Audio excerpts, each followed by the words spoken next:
Welcome back. Now, women have long been underrepresented in the gaming community, but that's slowly changing, especially on platforms where you see the likes of Twitch and even YouTube. And more women are becoming programmers, designers, content creators, even streamers, all of that certainly happening. And that's just one facet.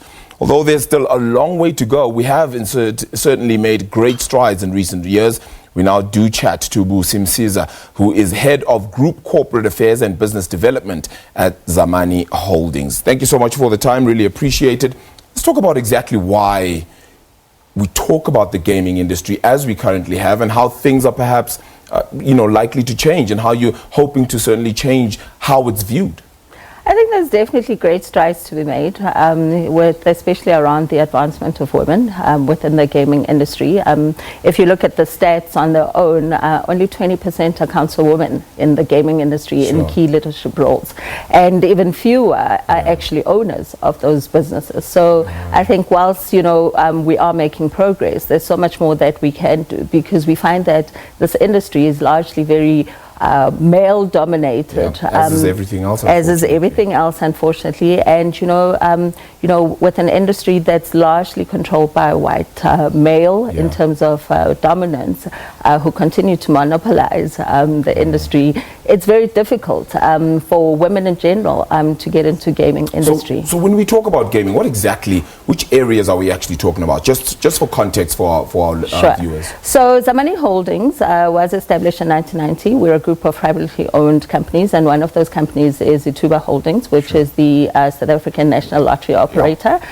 So we are in the gaming space in the sense that we are responsible for running the operations of the National Lottery.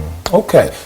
So in terms of leadership, why has it been so difficult to perhaps get people in? You've just spoken, right, quite vehemently about how those leadership positions have been monopolized and have maintained and stayed within just the male-dominated era. Why is it so difficult for people to allow that sort of transformation to happen in an industry where I'm pretty sure there's a ton of people who want to get in? The doors continue to close on women, let's be honest. And being a female-led company, Charmaine Mabuza is our group CEO. Being a black female, led company is even more important in the space and time. So I think it's about opening those doors for them. And what we do is we continue throughout our initiatives that we rolled out in Zamani. We continue to, grab those women from the sidelines, be it, some of the campaigns that we run to, highlight the plight of femicide. We have retailer development programs for all the National Lottery retailers, women specifically.